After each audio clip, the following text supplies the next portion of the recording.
কি ভাবছেন?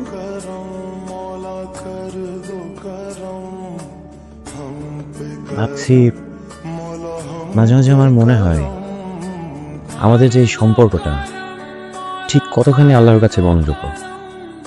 আমিও ভাবি আমরা একে অপরকে পছন্দ করি, সম্মান করি, কিন্তু সমাজ আর শরীয়তের যে সীমারেখা তা মেনে না চললে যে ভালোবাসা বুঝবেই না তার গন্তব্য কোথায়। মারিয়াম, তুমি কি এটা শুনেছো? রাসূল সাল্লাল্লাহু আলাইহি সাল্লামের প্রথম স্ত্রী খাদিজা রাদিয়াল্লাহু তাআলা আনহুকে কতটা সম্মান করতেন। তার মৃত্যুর পরেও রাসূল সাল্লাল্লাহু আলাইহি সাল্লাম তাকে ভুলতে পারেননি, তাকে মনে রেখেছেন। এমনকি আয়েশা রাদিয়াল্লাহু তাআলা আনহু মাঝে মাঝে বলতেন যে আমি কখনো কারো প্রতি এত ঈর্ষান্বিত হইনি যতটা ঈর্ষান্বিত হয়েছি খাদিজা রাদিয়াল্লাহু তাআলা আনহুকে নিয়ে।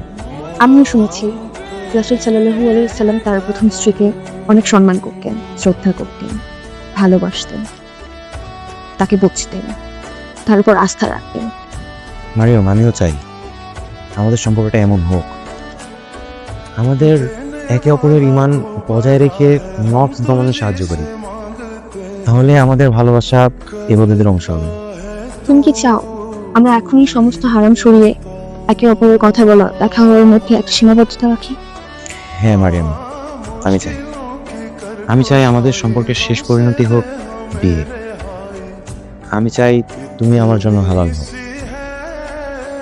আমি যখন তোমার দিকে তাকাবো তখন সওয়াব হোক, কিন্তু যতক্ষণ পর্যন্ত না হচ্ছে ততক্ষণ পর্যন্ত আমাদের উচিত নিজেদের পর্দা বজায় রেখে একে অপরকে জানা হালাল উপায়। তাতে কি তুমি আমাকে ছেড়ে চলে যাবে? তোমার এই মনোভাবই তোমাকে বরাবর তোমার ভালোবাসা ভাসিয়ে দেয়। আমি বিশ্বাস করি একজন সত্যিকারের প্রেমিক সেই যে আল্লাহর ভয় দেখিয়ে ভালোবাসার সীমারেখা। আচ্ছা মারিয়াম, তুমি কি জানো মহান আল্লাহ তাআলা কোরআনে বলেছেন তিনি তোমাদের জন্য তোমাদের মাঝে জোড়া সৃষ্টি করেছেন যেন তোমরা তাদের মাঝে প্রশান্তি খুঁজে পাও। ভালোবাসা যদি প্রশান্তরই হয় তাহলে অবশ্যই তার মধ্যে রহমত, লজ্জা ও তাকওয়া থাকা উচিত।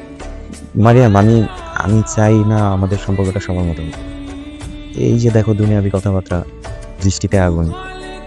আমি চাই আমাদের সম্পর্কটা হোক নবীদের পথে, যেখানে ভালোবাসায় থাকবে শুধু বিশ্বাস, স্নেহ, শ্রদ্ধা, আর সব থেকে বড় কিছু হচ্ছে আল্লাহর প্রতি ভালোবাসা, তার ইবাদত নিজেদের উজাড় করে দাও। ইনশাআল্লাহ আমি আল্লাহর কাছে প্রতিদিন দোয়া করি আমি যেন তোমার পাশে দাঁড়াতে পারি, হালাল বন্ধনে, দুনিয়া ও আখিরাতে। আল্লাহ তুমি সাক্ষী, আমরা তোমার পথে চলার চেষ্টা করছি। ইনশাআল্লাহ আল্লাহ আমাদের সম্পর্কটা কবুল করবেন। ইনশাল্লাহ। তুমি কি আমাকে বাসায় দিয়ে আসবা না কোনো কাজ আছে?